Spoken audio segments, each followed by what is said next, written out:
Penjual kue yang meninggal dalam kecelakaan di Simpang Muara Rapak sempat genggam jualannya.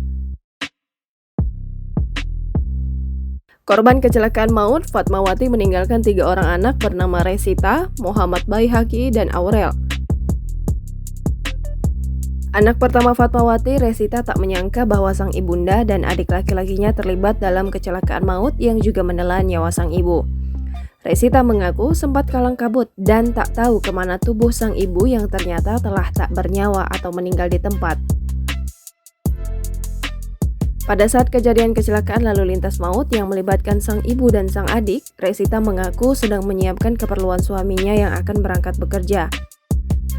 Resita menjelaskan setiap harinya ibunda memang berjualan kue dan mengantarkan ke beberapa tempat di Balikpapan, contohnya di Borobudur dan Pandansari. Ia menambahkan tangan ibunda baru dilepaskan dari plastik kue yang terus digenggamnya hingga nyawanya tak terselamatkan dan meninggal dunia di atas aspal itu ketika akan dinaikkan ke pick up dan dilarikan ke RSKD.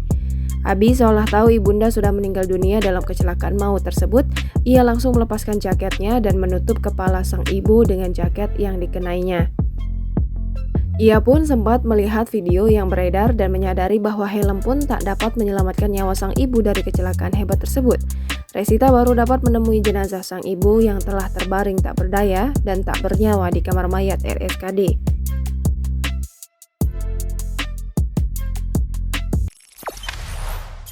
Jangan lupa subscribe, share, komen, dan like ya!